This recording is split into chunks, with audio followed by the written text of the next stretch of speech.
length, on the 12th of June, it was reported that a passage was practicable and everything was got in readiness for making a start on the following day.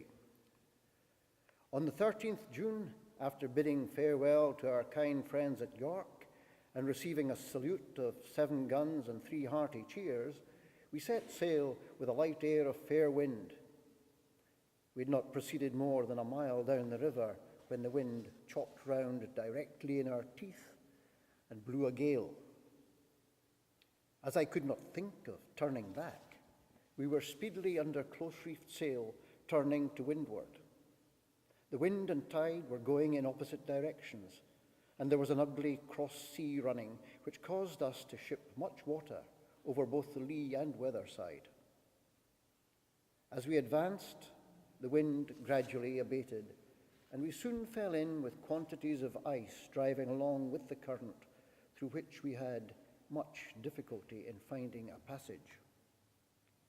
We made the land near Sam's Creek, and it being now calm and flood tide strong against us, we cast anchor close to the shore between 9 and 10 o'clock. The night was beautiful, and as all my men had gone to sleep, nothing interrupted the stillness around but the occasional blowing of a white whale, the rather musical note of the kakawee or long-tailed duck, or the harsh scream of the great northern diver. Yet I could not close my eyes.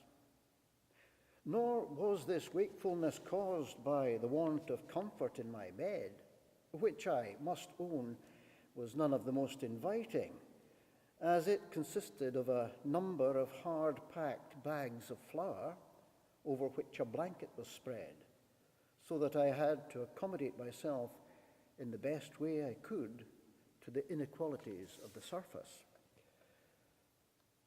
To a man who had slept soundly in all sorts of places, on top of a round log, in the middle of a swamp, as well as on the wet shingle beach, such a bed was no hardship. But thoughts now pressed upon me which, during the hustle and occupation of preparation, had had no time to intrude. I could not conceal from myself that many of my brother officers, men of great experience in the Indian country, were of the opinion that we ran much risk of starving.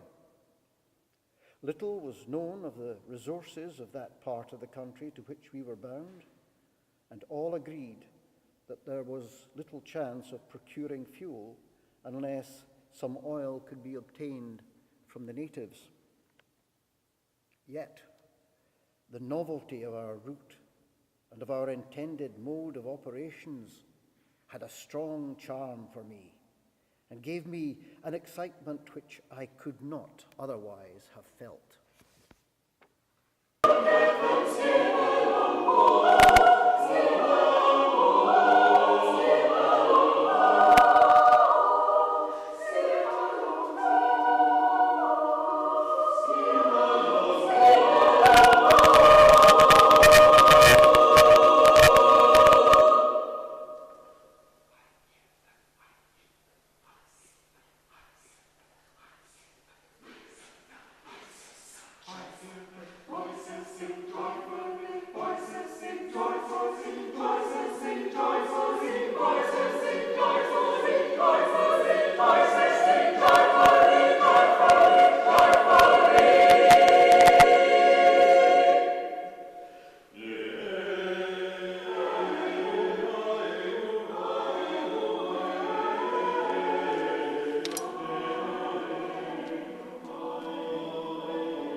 We continued under sail all night, and at 6 in the morning were within 7 miles of the head of Repulse Bay, and cast anchor between a small island and the shore to get some fuel and cook breakfast.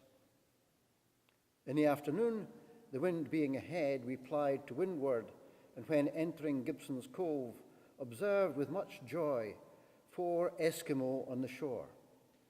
I immediately landed near them, and taking Uligbuk's son with me as interpreter, joined the party, and calling out Texma, peace, shook hands with them. They were at first in great fear, and appeared half inclined to run away. But on our kind intentions toward them being explained, they became quite at ease, chatting and laughing as if we'd been old acquaintances. They were good-looking, of low stature, and much more cleanly than those in Hudson's Straits. Their dresses were made of deer skin, of the form so often described, the coat having a long tail somewhat resembling that of an English dress coat. The legs were encased in waterproof boots made of sealskin, and they all wore mittens, which they seldom took off their hands. There were 2 of them middle-aged, Utu Uniak, who had a formidable beard and whiskers, and Kirik Tu'u. The other 2 were lads from 18 to 20 years of age, and we were soon after joined by a fine young fellow with ruddy cheeks and sparkling black eyes, having an expression of exceeding good humour in his laughing countenance. Our new friend wore round his head a narrow leather band of deerskin ornamented with fox's teeth, and appeared to be somewhat of a dandy in his own estimation. None of the party had ever visited Churchill, and they had neither heard nor seen anything of Sir John Franklin.